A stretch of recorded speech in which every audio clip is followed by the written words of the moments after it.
Good evening, everyone, and welcome to Losses Above Replaced by the Best Baseball Podcast to grace your ears. My name is Alex Clark. I am today's host, joined by our very own bracket busters. That is Mathias Kurosaki and Ryan Splash Potts. My main men, we are in the midst of playoff baseball. How you guys feeling so far? I'm feeling pretty good. I feel like I'd be having more fun if my team was in the playoffs right now. But Preach! exactly, you know what I mean. That's the thing. I will say this about the MLB playoffs, which is any playoffs in any sports, that it's more stressful when your team is in it, but it's also way more fun. Other than that, I had one of my fantasy football teams score 184 points this week, so I'm doing all right, I'd say. Oh, damn, all right. Okay, I'm gonna immediately reject what you just said. Perhaps it's fun to have your team in the playoffs, but it is incredibly stressful, and you definitely want to throw yourself off the balcony every pitch, it seems like. And it's just chaos. I cannot believe the Braves actually won today. We're recording after their historic comeback. I don't even know where to begin with it, but oh my goodness. I guess we'll talk about it soon, but go Braves, I guess. I mean, have you tried winning? I mean, you guys have tried it today. It seems like it's Yeah, we gone did well. win today. Okay, so it feels better after you win, but not as good after you lose. No, after you lose, you just want to sit in a corner. Oh, trust me, I understand. Yeah, I um, can relate to that. so last year, I mean, when Seattle was knocked out of the playoffs, I didn't get to go to the home game. I was at I was at a casino watching the game where we had like cushioned seats and all that fun stuff for all 18 innings of that game. And I'm gonna tell you right now, I had never felt more empty as a human being than than the ending of that game.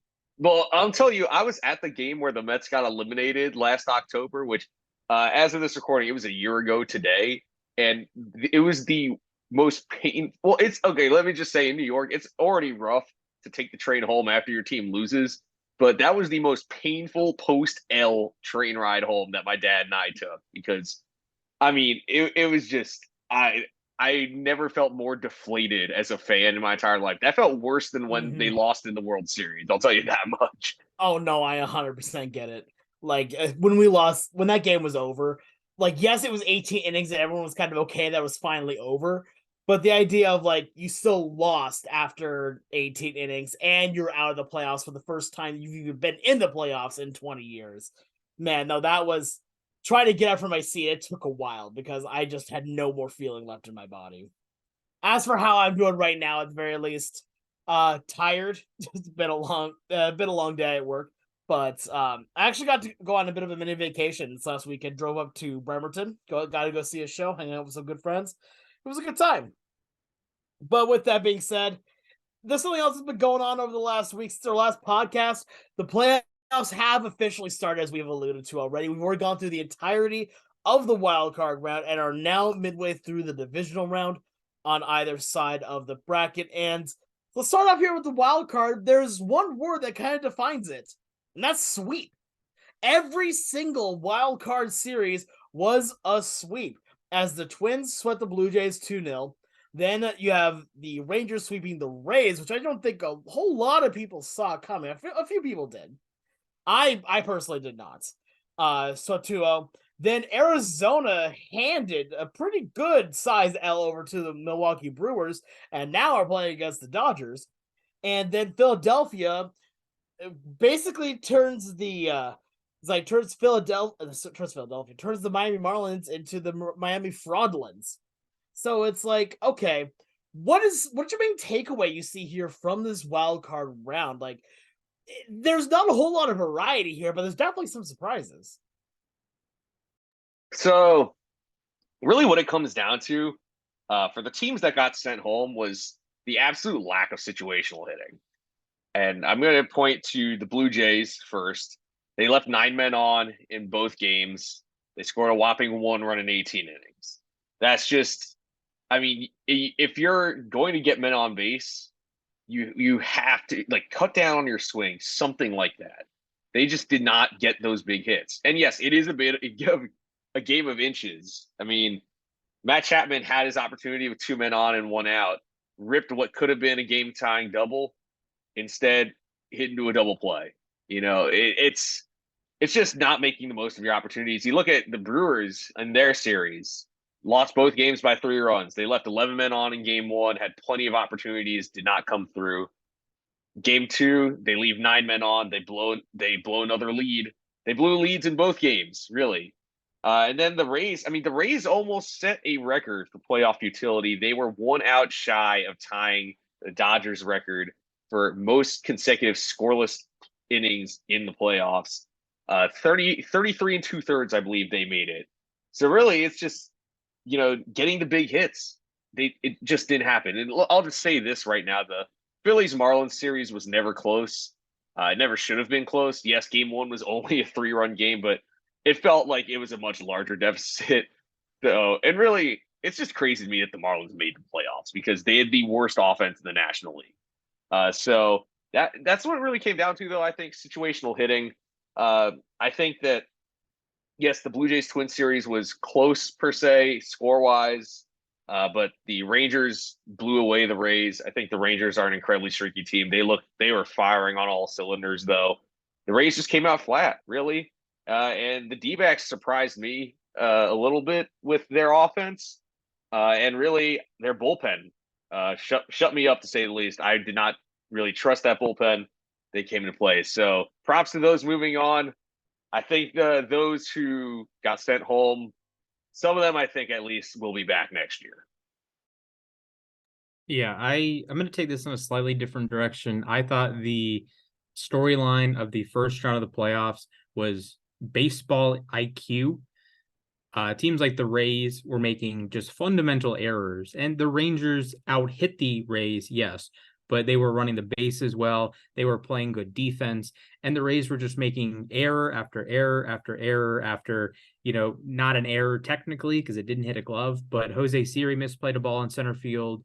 Yandy Diaz had a couple balls get by him at first that he should have made the play on. And it's hard to get 27 outs against the Rangers. It's even harder to get like 40 outs. And that's what the Rays were trying to do. The Minnesota series, you saw Carlos Correa make a big time play to gun down a runner. You saw a pickoff to get Vladdy Jr. out at second base. Just smart baseball by the teams that won, and kind of dumb baseball in a way by the teams that lost. And it's just, how do you act in that situation? The teams that won made the plays. Evan Longoria made a incredible play to save at least a run, if not 2, in the Milwaukee series. And Miami, Philly wasn't that close, but Philly had some questionable base running, and then Bryce Harper just runs through a stop sign and he's safe because the third base coach was, I believe, trending after the game because he had a pretty rough performance. But it's the little things that count in the playoffs. You can hit, you can pitch, but if you're not filling in the gaps with base running and good fielding, you're not going to win very many games. Yeah, and that's what's something that I find interesting is that when we were talking on our last podcast, one of the more interesting series that we were seeing here that could have really gone either way was the Tampa Bay and the Texas series. That was one that you had a team that was one of the best teams in baseball. The only reason why they didn't win the division was because the Orioles decided to win 103 games, and they just came out completely flat.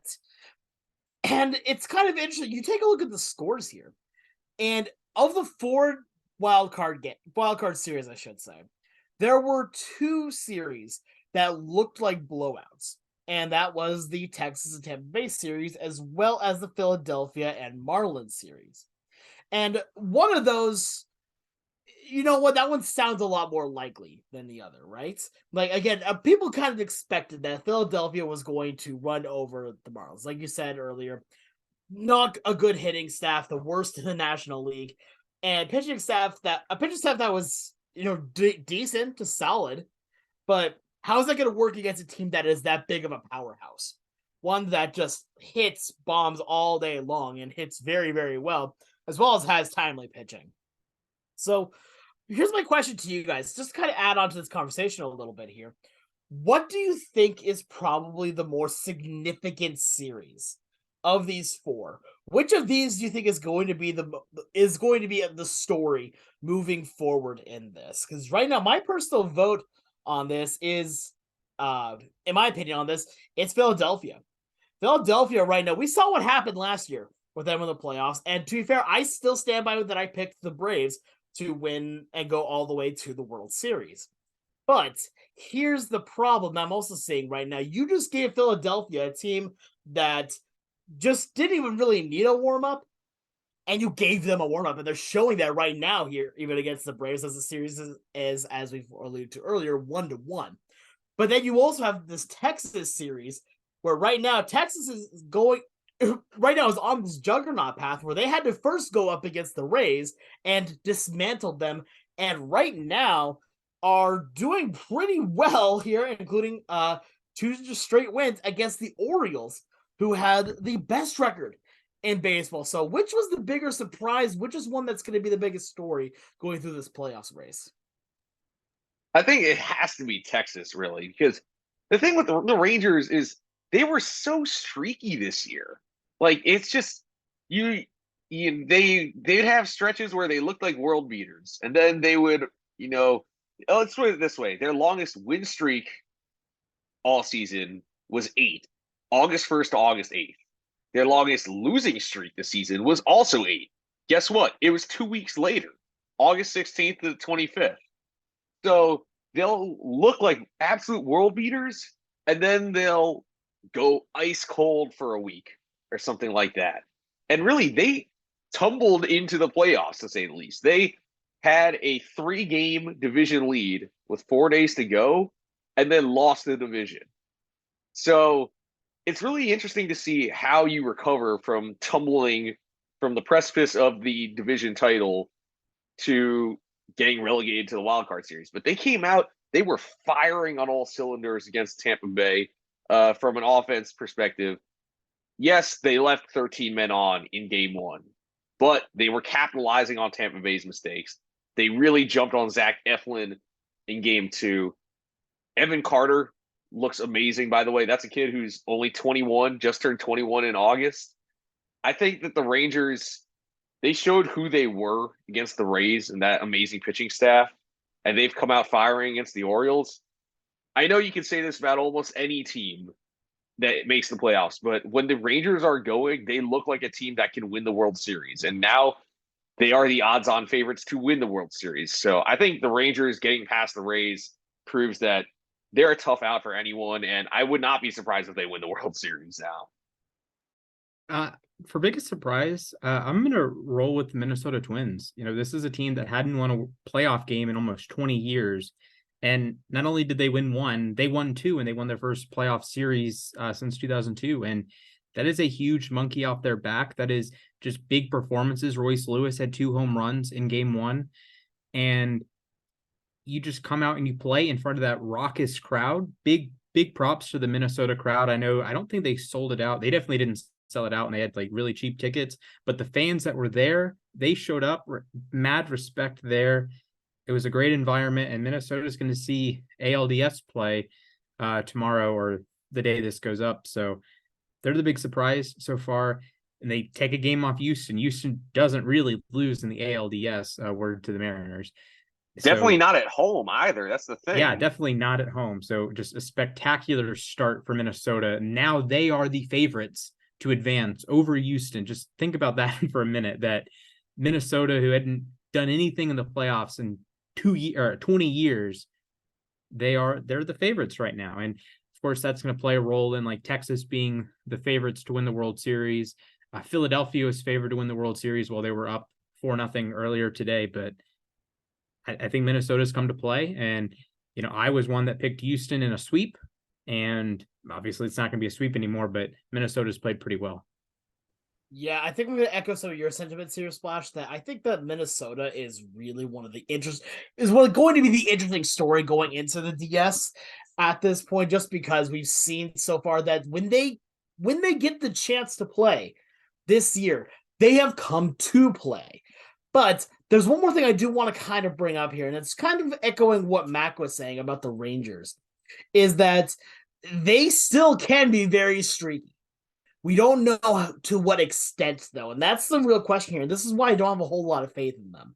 We saw this team go from being basically a good chance of being the number 1 seed in baseball earlier in the year, to fighting for a playoff spot, fighting for a playoff spot, to holding the division, to then losing the division.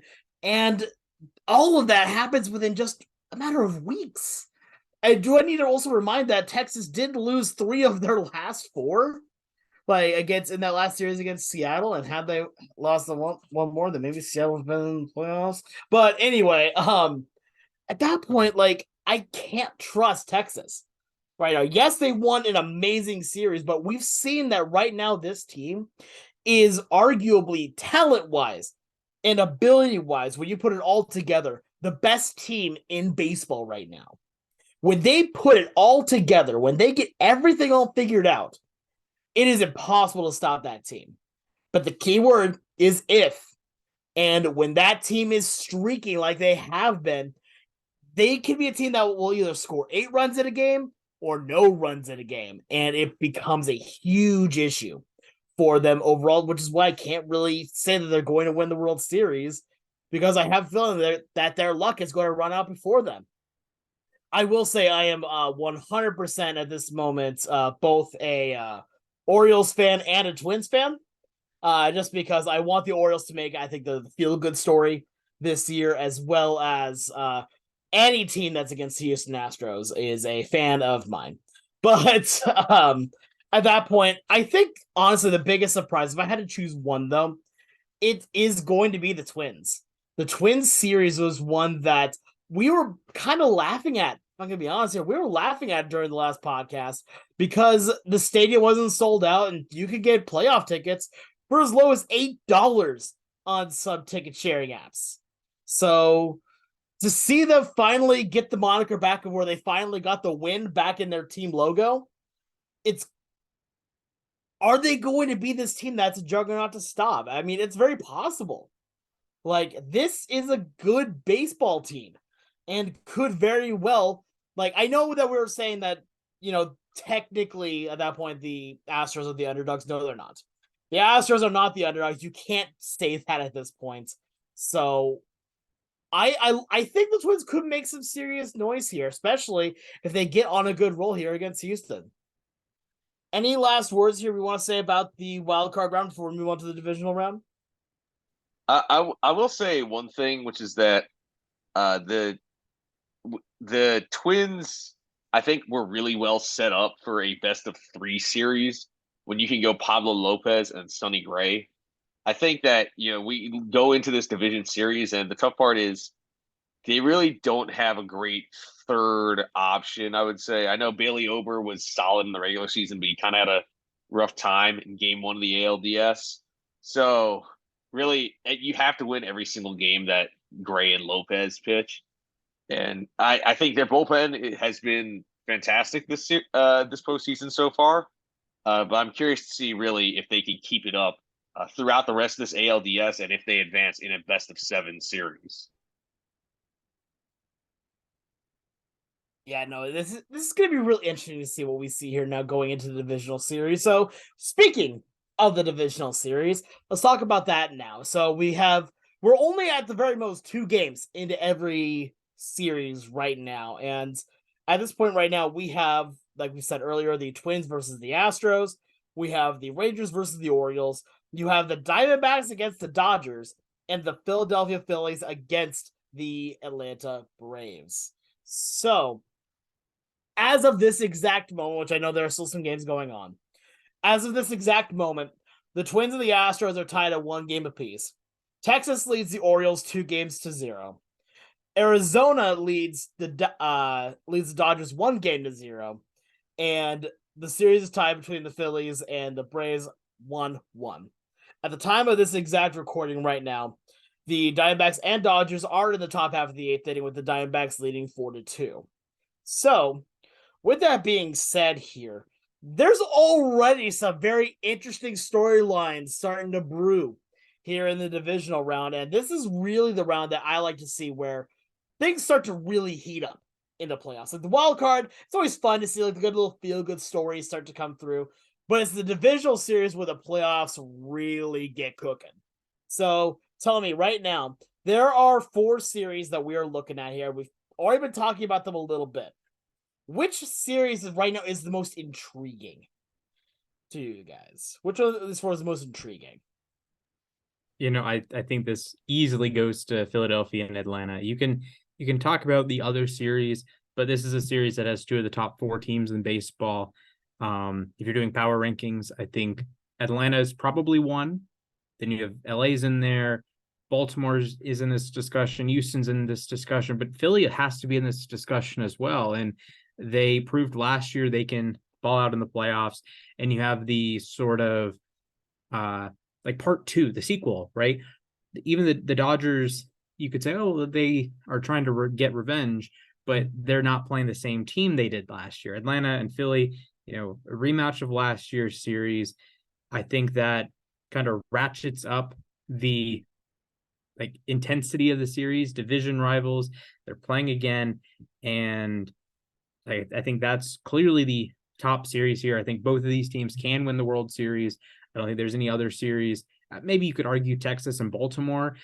I don't think there's any other series that both teams are real and legitimate contenders to win the World Series. I think Houston can win the World Series. I think the Dodgers can maybe win the World Series. Arizona, Minnesota, meh. But you have 2 real contenders, and in a different year, in a different playoff format, maybe you're having an NLCS matchup between Atlanta and Philly as opposed to another divisional round matchup.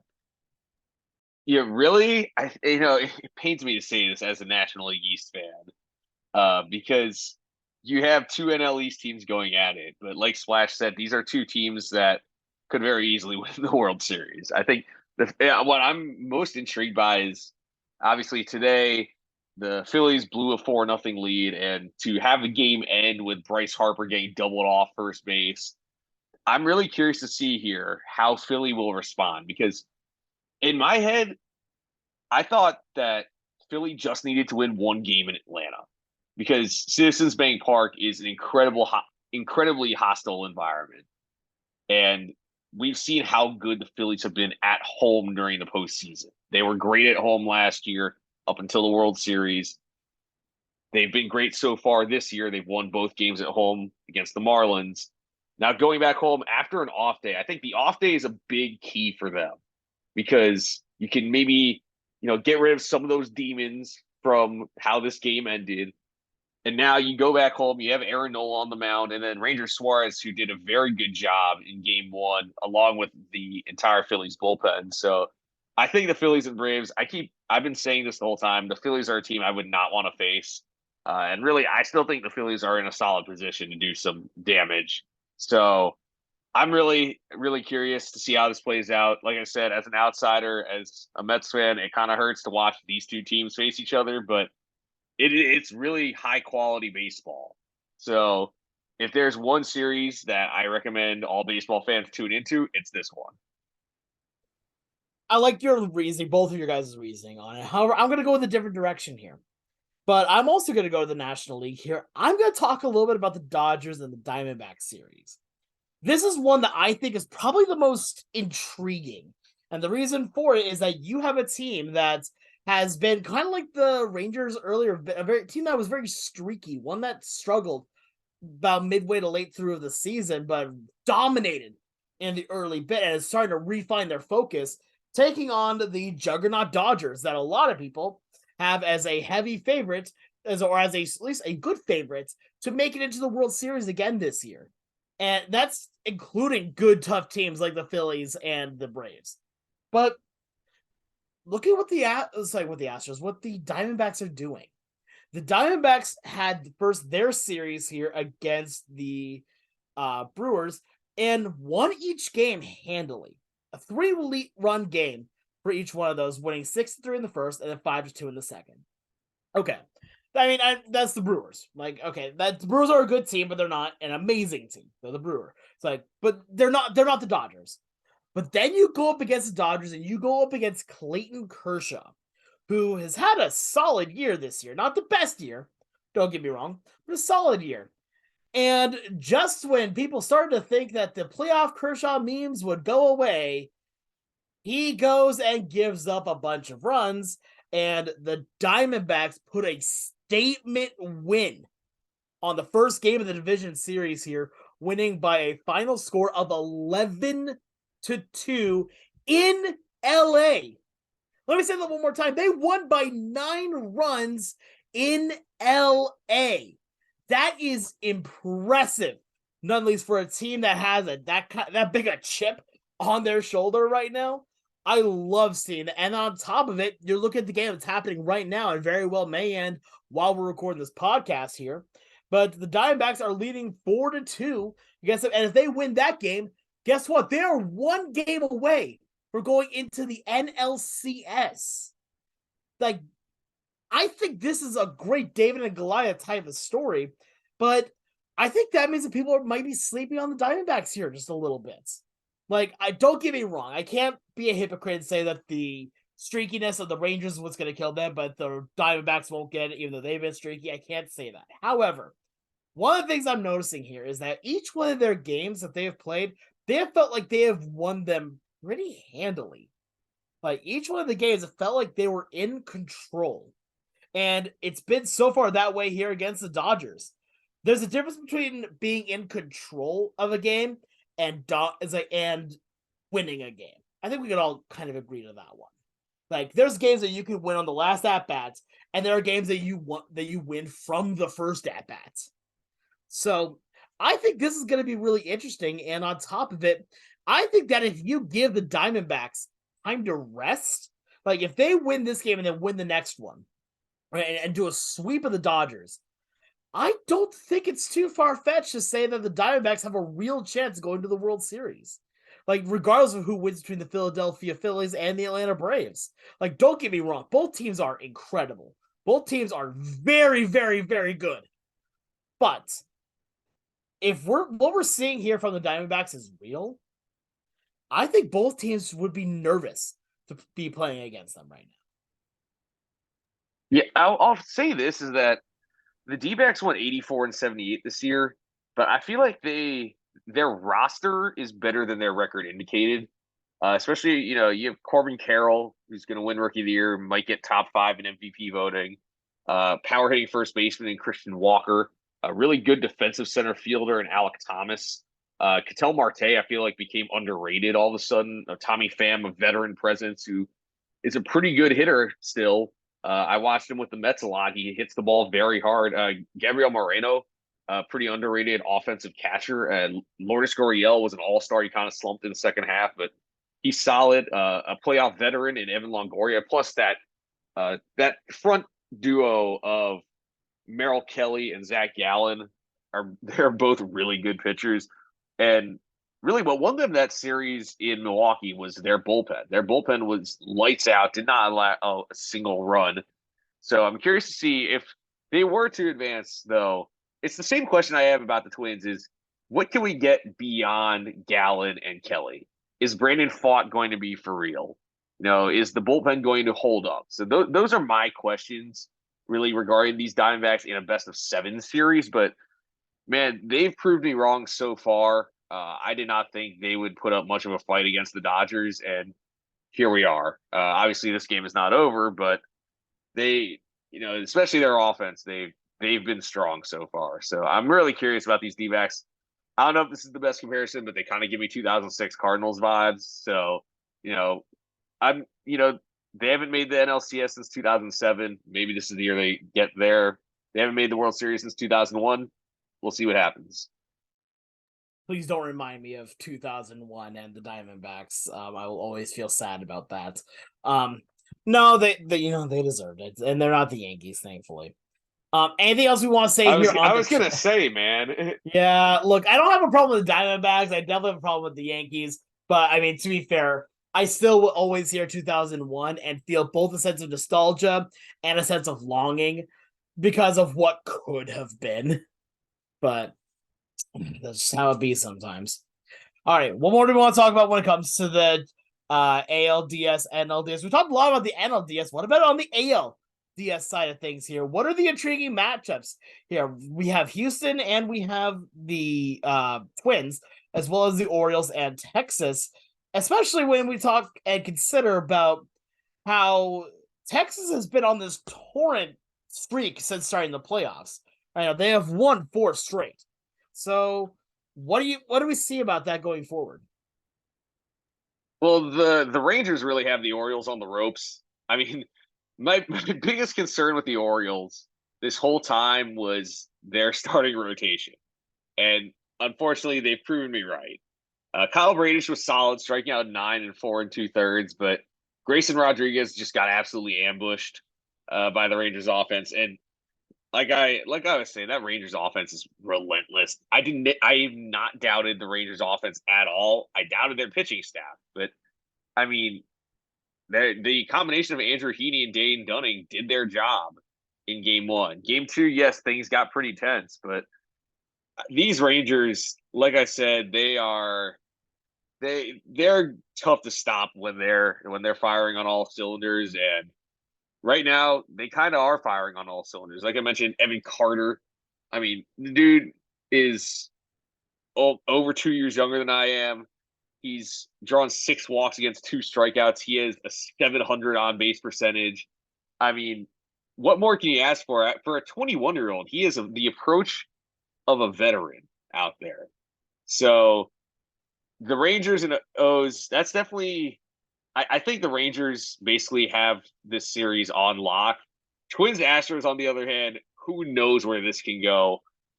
I mean, with Sonny, I think the Twins need to win with Sonny Gray on the mound. If not, the momentum definitely shifts back to the Astros. Though Dusty Baker did say Justin Verlander will probably not pitch in Game 4, so that might give the Twins a little bit of an edge going into that game.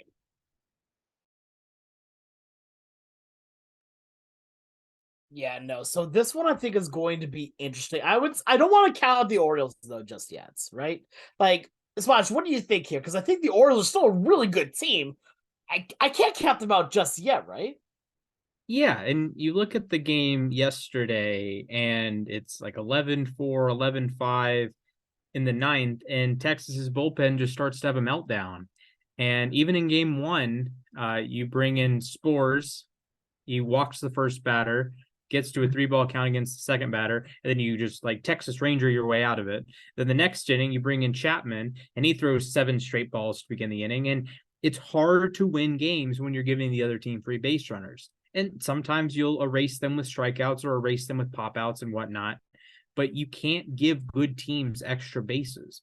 That's why errors are so costly. That's why the Rangers are even here in the first place, because Tampa couldn't get outs, right? And how many times have we seen misplays in the outfield or botched double play attempts or, heaven forbid, catcher's interference? Although JT Realmuto did not touch Sean Murphy's glove. It's Alec Boehm 2.0 as far as I'm concerned. But it's the little things that count. I said it earlier. I'll say it again, that you can't walk people in the playoffs. You have to execute between the margins, and walking people is the fastest way to blow a playoff game, because that solo shot is now a 2-run homer, a 3-run homer, a grand slam, and you can't win like that against a good team like Baltimore. They did win. I get that. You had Aaron Hicks coming through in the clutch for Baltimore. Shout out to the Yankees for that one. But if I'm Texas, you got to figure out the bullpen. You know, Evaldi was good. Jordan Montgomery has been phenomenal. Like Texas' starters, perfect. Like exactly what you want from them. The bullpen they've gotten the job done, but it's been a lot of clenched anuses. Welcome to the one of the first instances of the word anus on our podcast, but it's a good time. I believe it's the second. I was listening back to one of our older podcasts, and around the All-Star break, I said, like, the first thing I said was, Major League Baseball, you can lick my anus for taking the All-Star game out of Atlanta. So second gotcha. time. All right, understand. And both of them were by you. These are the stats. Those are the stats that matter. The stats that matter. What is the NBA inside? Inside the NBA Nito stat of the night. EJ's Nito stat of the night. Yeah. There you go. This is the Splash Nito stat of the night. There's your stat. You said the word anus twice as just in conversation without talking about it as a stat.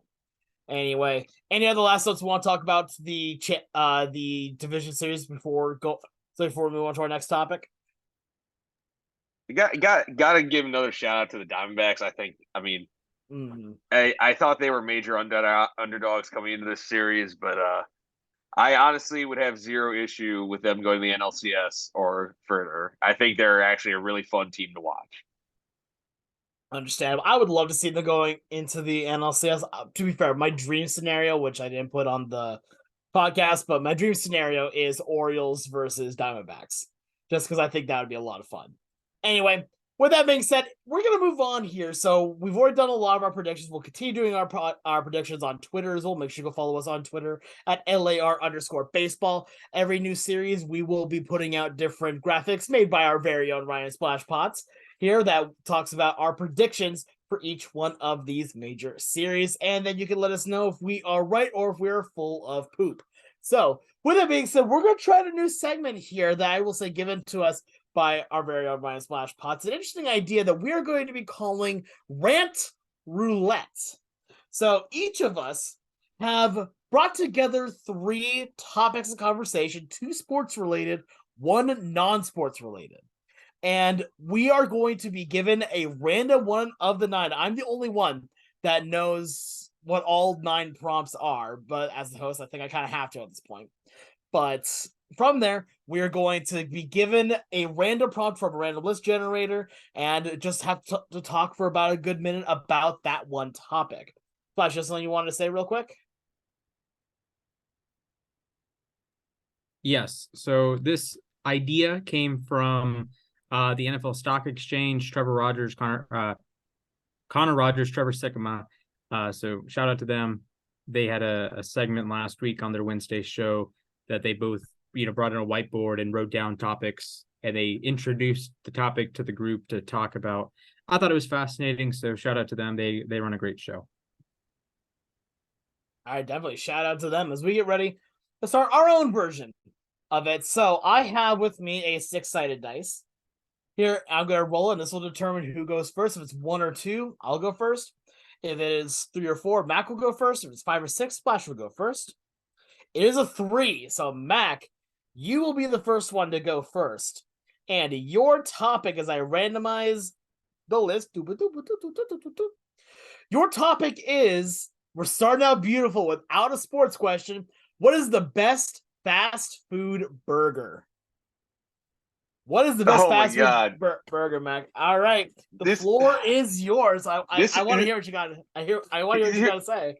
Here's my thing is I don't know what we consider fast food anymore, because I don't. So personally, Shake Shack is my favorite burger, but do we consider Shake Shack fast food? Is my thing. I personally don't. Actually, I think you know what I was saying. No, I think I could. My definition of fast food is either it's a drive-through or it is a you can be in and out in 5 minutes. Okay, because I think technically there are Shake Shacks that have drive-thrus, but I've never been to a Shake Shack drive-thru. So if I'm going with my favorite fast food burger, I know this might shock some people. I'm going with In-N-Out. And the reason I'm going with In-N-Out is, yeah, sure, they don't have bacon on their burgers, but it's cheap.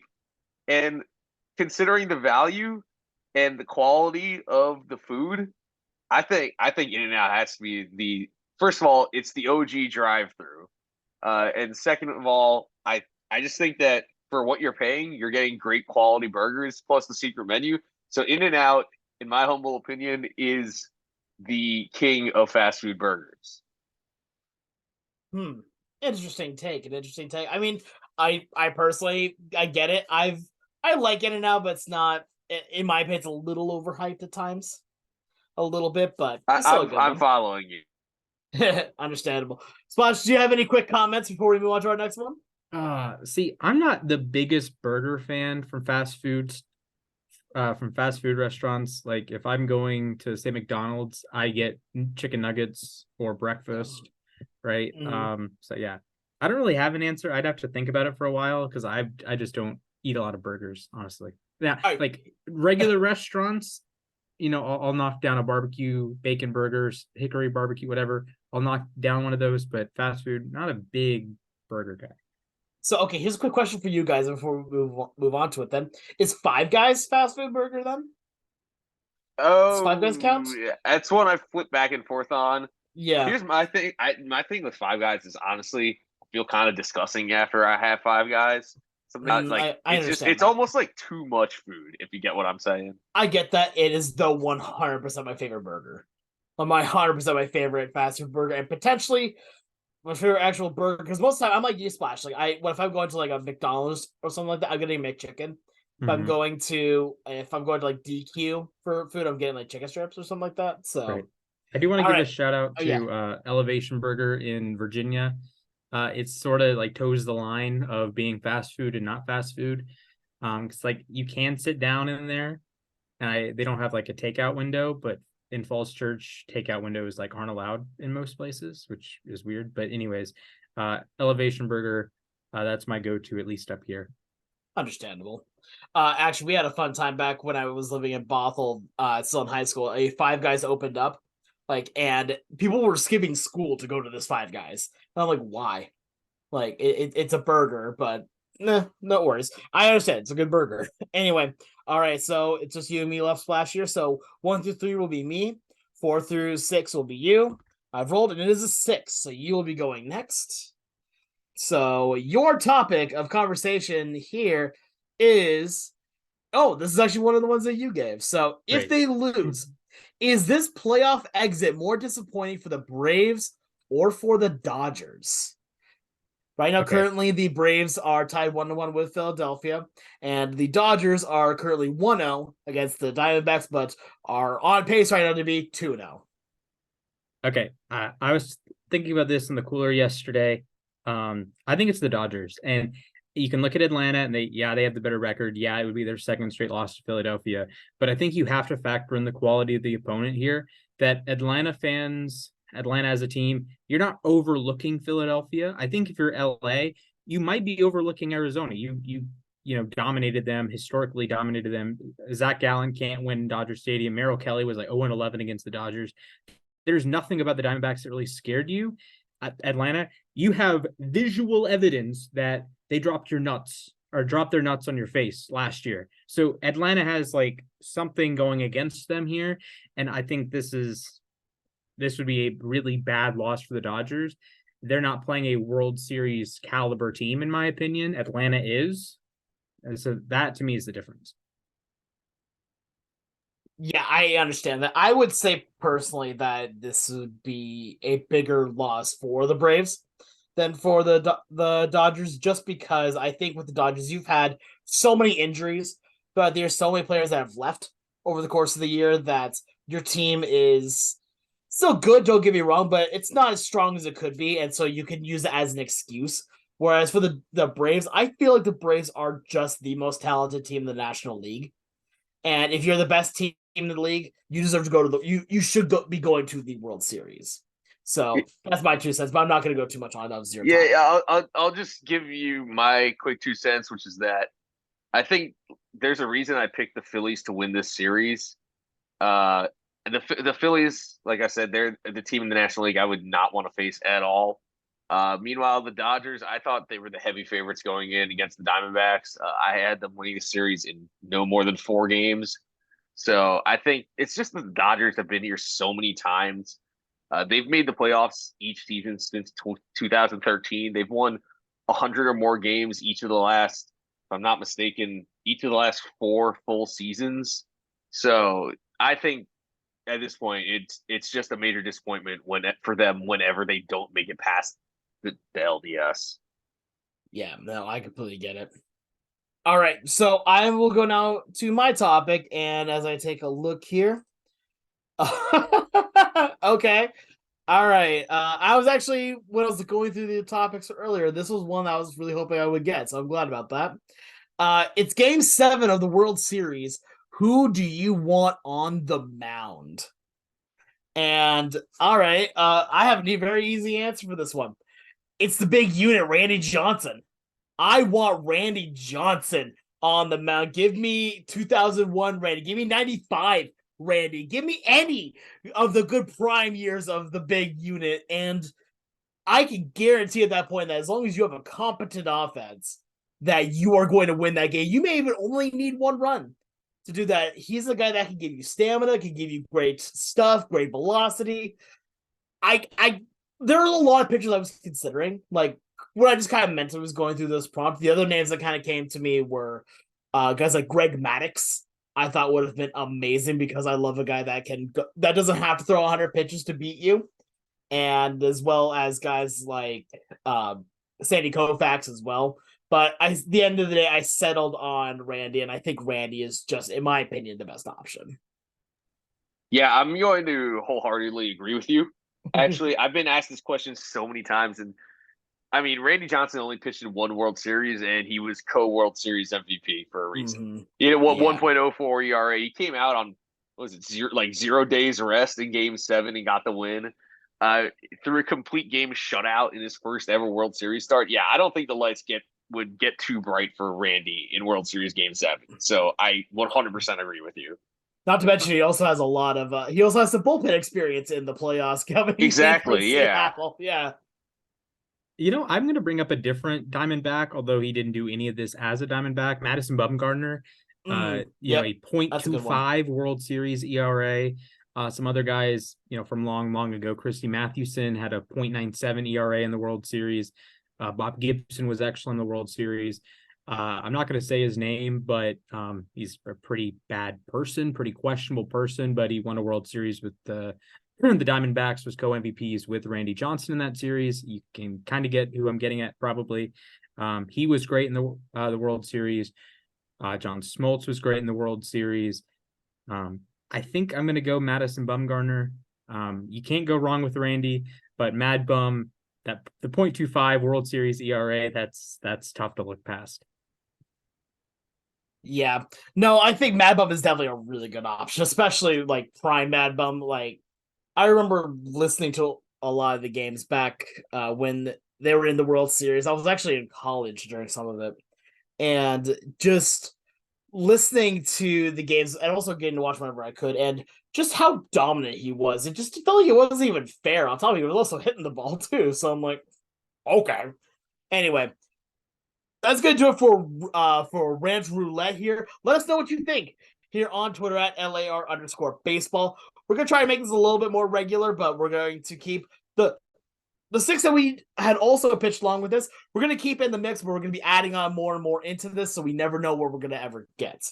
But with all that being said, it is now time for everyone's favorite segment. It is time for trivia here, as now I hand it off to our trivia master for today, the one and only Ryan Splashpots. Take it away. Good evening, ladies and gentlemen. History has already been made this postseason, and I am asking you guys to continue along with this history. And today's goal is to guess players who are the youngest in that franchise's history to hit a home run. One of these teams may or may not have had this record set this postseason. So I have this set up. I have them split up into their 6 divisions. So AL East, AL Central, AL West, so on and so forth. And we're going to be playing with a points system today. And you have 3 kind of tiers. You have tier 1 of you get 3 points if you just name the player when I give you the team. Tier 2, I'll give you the years he played, and the years he played. And then tier 3, I will read off his accolades on Baseball Reference, and you will get 1 point if you get it correctly there. You can tell me, oh, I think I can get this player with 2 points. Just give me the years. And this is the youngest player to hit a postseason home run, just to be yes, clear. Youngest player to hit a postseason home run. So I'm going to ask Siri. How many points to win? I'm going to say 10 points to win. All right, okay. Sounds good. Okay, so flip a coin. Okay, thank you, Siri. Flip a coin. It is tails this time. On my Zoom, Alex is below me. So, Alex, you may begin. Please pick a division. Okay. AL West. Let's go for it. All right, AL West. Your team is the Los Angeles Angels. What tier of guessing would you like? Okay, so the youngest player to ever hit a postseason homer for them. Yes. Hmm. Okay, so So tiers, you can either guess the player now for 3 points. I'll give you the years for 2 points. I'll give you the years and his accolades for 1 point. yeah, let's go for the 1 point. Let's make it easy because I don't have an answer right now. All right. So This player played for the Angels from 2011 to 2023.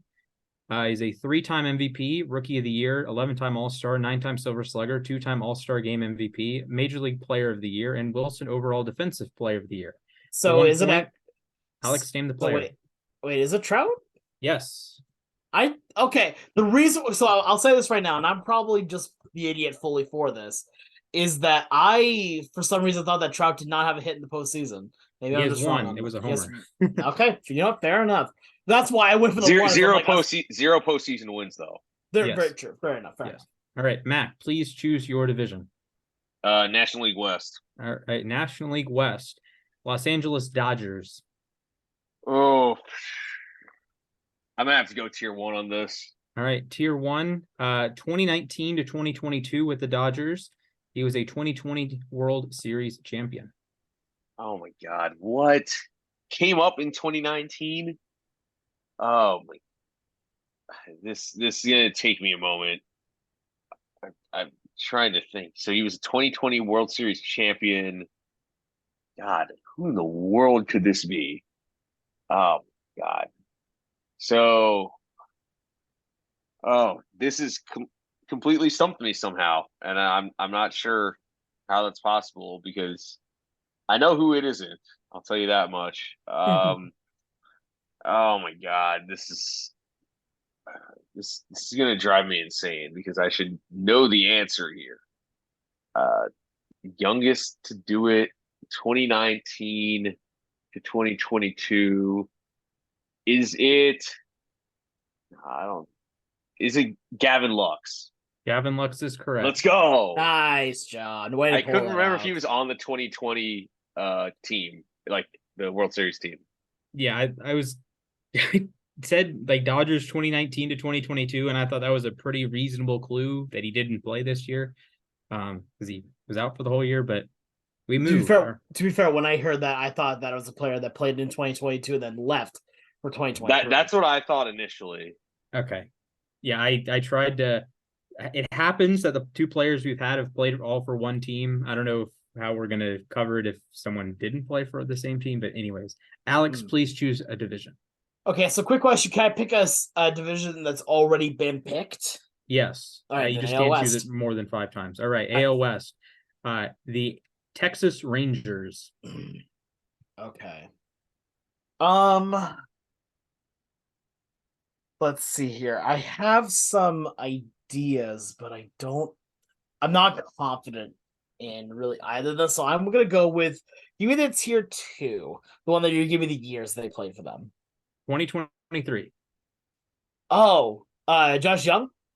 That is incorrect. Correct. It is Mac, do you know? Yes, I do. Should I give it the answer? Yeah, go ahead. It's Evan Carter. That is correct. Oh, okay. He's All right. 21. All right, fair Mac. All right. I don't think wait, does Mac get those No, points? no points for that. No Oh, points. okay. All right. No. Give me the National League East. All right, National League East, Atlanta Braves. Can I just do tier 3? Yes. What's it called? Andrew Jones. Yes, the youngest player Let's ever go. to do it. That's 4 points total so far for Mac. I did get 1 point though. So Yes, Andrew Jones, you are No the goat, my shutout. friend. All right, Alex, please choose a team or a league or division. That's the word I'm looking for. I'm gonna keep going with the AL West till I get the Mariners. So Okay,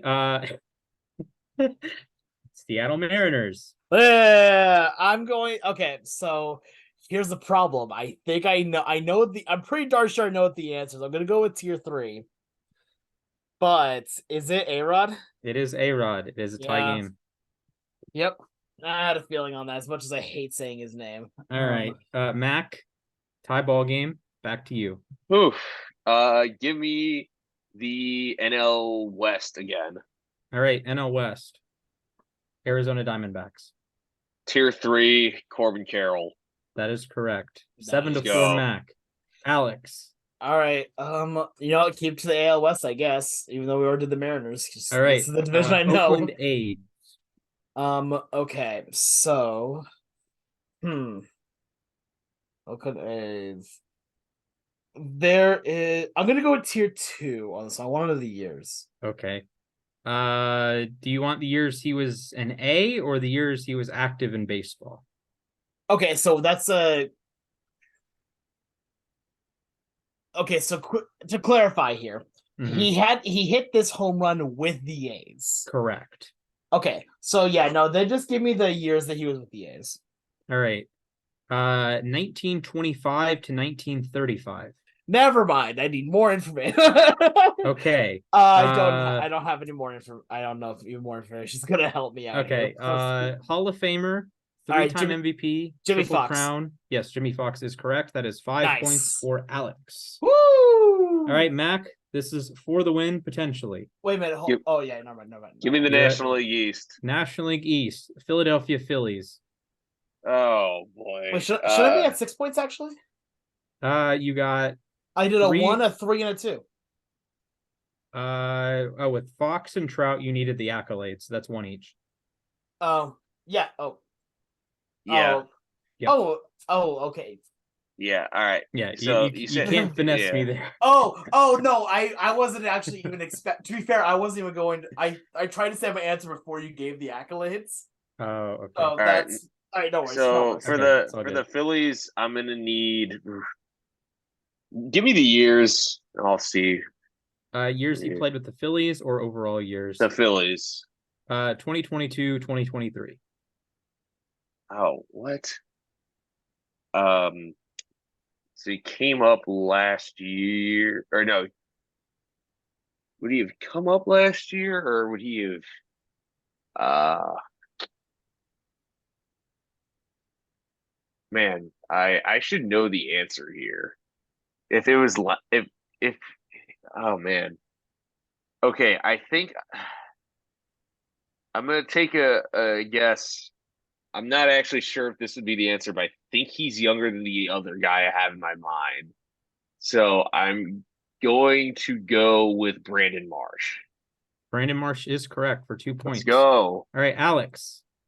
Okay. I'm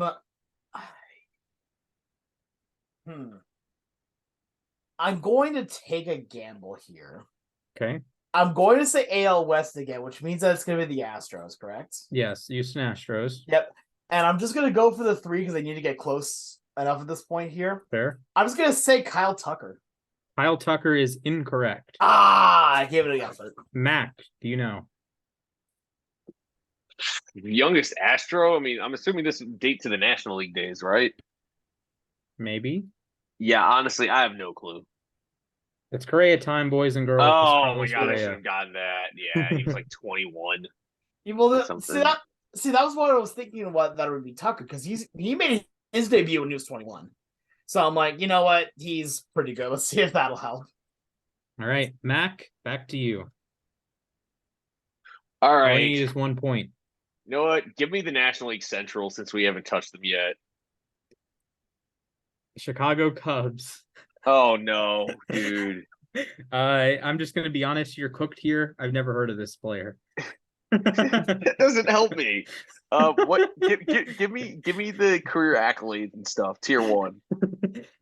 He played Major League Baseball from 1932 to 1944. Or take that back. He played in 1932 and 1933. Was out for 1934, and then played from 35 to 44. He was with the Cubs 32, 33, and then 35 through 38. He was a 2-time All-Star, and that's it. What the heck? Have fun, bud. Joe Tinker. I don't know. He played in the early 1900s. Tuxedo Doyle. Yeah. Incorrect. Who's the answer? It is Frank Damari. Yeah, I wasn't gonna get that. Okay. Alex. All right, we're gonna go. You got bailed out a little bit there, but it's fine. It's fine. We're gonna go to the NL West. NL West. That was a poor decision. Wait. Are we on the second team in the NL West or the third team? Third. Have we done Arizona Diamondbacks? Yes, we have. Yes. Okay. Alex, you chose poorly. The San Francisco Giants. Willie McCovey. It is Chris Spire. Yeah. Oh my God. I took a guess. That's an 80s guess, or that's an 80s or 90s answer. I can't remember. Yeah, no. He played from 1971 to 1989. Chunks with started with the Giants, ended with the Giants. Yeah, All I right. had no chance on that. No worries. It's a tough one. So I'm gonna go ahead and knock out the one. So we've done that one. Okay. Mac, your choice, sir. I'm gonna go with an American League team. I'm gonna go with the AL East. All right, AL East, Boston Red Sox. Oof, I'm gonna have to go tier 1 on this. All right. He played with the Boston Red Sox 2017 to 2023. He is a two-time All-Star, a 2018 World Series champion, and a Silver Slugger. I believe this is Rafael Devers. That is correct. Mac, Let's go. you were up 10-5. The other names on this list: Mickey Mantle, John Olerud, Wander Franco, Manny Machado, Asdrubal Cabrera, George Brett, Nick Castellanos, Goose Goslin. I'm glad none of you got the Twins because you would have said Royce Lewis and been wrong. Senators. Luis Robert, Bryce Harper, the only other 19-year-old to do it in the playoffs, joining Andrew Jones, Miguel Cabrera, Wayne Garrett for the Mets, Orlando Arcia, yes, him, Jimmy Sebring in the 1903 World Series for the Pirates. You would have had to go deep in the annals of history for that one. Johnny Bench, Albert Pujols, Fernando Tatis Jr., and Troy Tulowitzki. So, wow, Matt, that's congratulations. quite the list. Thank you very much. That's a heck of a list. Yeah. Yeah, wow. Ooh, dang. All right. Well, thank you so much for that, Slash. That was a good time, even if I also got I did get I got some good answers, so I'll take that. But with all that being said, it is now time for the moment to ourselves where we take just a moment to talk about anything that's on our mind. It does not have to be baseball related, but it absolutely can be, as we just like to end every podcast out this way. Gentlemen, who would like to go first today? And just get a moment to talk. All right, Splash, if you would like to go first, you're more than welcome to. Sure. Your time begins in 3, 2, 1, go. So before we started recording, I downloaded Assassin's Creed Mirage on my PlayStation. I'm super excited to get into it. And I've been thinking the last week or so that I kind of need to have more hobbies in sports because my sports teams cause me great depression. The Great Depression, in fact. So I've been listening to a history podcast on my phone at work the last few days. I'm going to play Assassin's Creed and, try to diversify what I'm doing because sports can be a drain. You put so much time into it, but at the end of the day, you have no control over how well your team does or how poorly your team does or how well your players do or anything. So it's one of those things that sometimes I wish I had taken up like knitting as a hobby as opposed to watching sports. I mean, I understand that very wholeheartedly. All right, Mac, would you like to go next or would you like me to go next? I'll let you go first since I'm not quite sure. Yeah, I'm not either, but I'm going to go off the seat of my pants for this one. All right, if we're all ready to go then, here we go at 3, 2, 1. So I'm going to talk just here, I think a little bit about patience.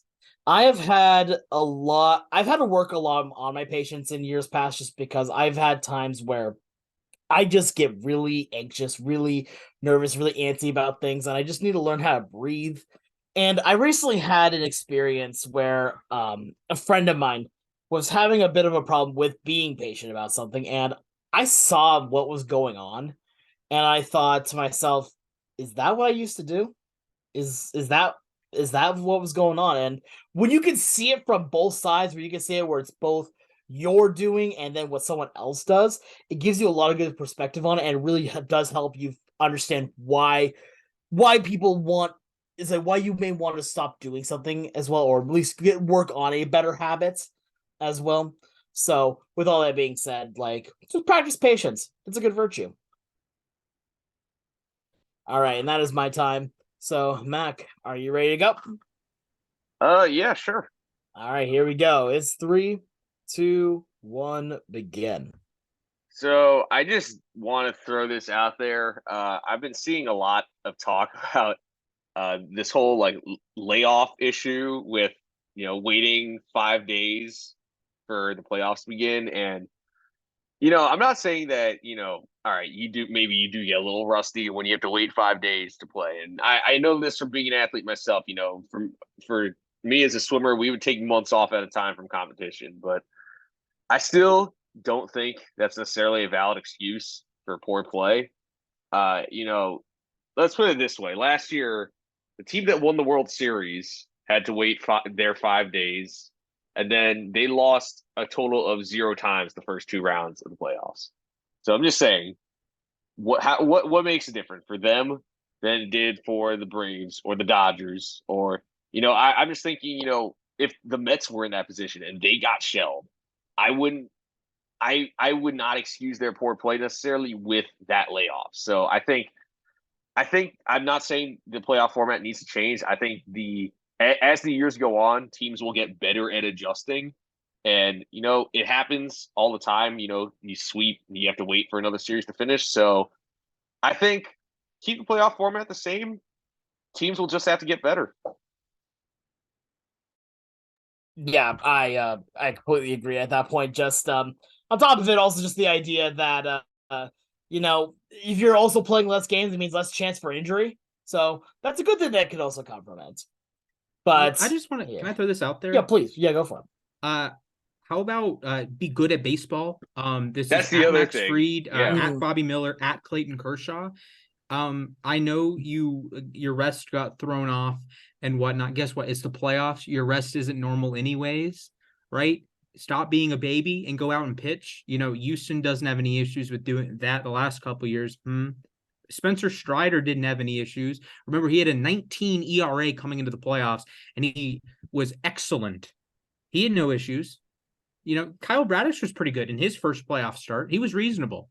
Bobby Miller was horrendous. Clayton Kershaw was even worse somehow.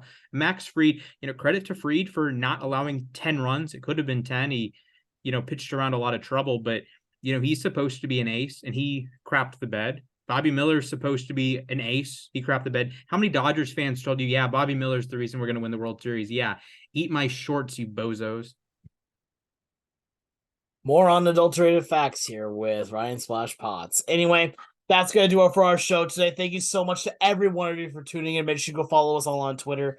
The show's Twitter platform at LAR_baseball. You can go follow each of us individually. You can follow me at SportsGuy242. You can go follow Mac at Mathias_A_K. And you can go follow Splash at Mr. Splashman19.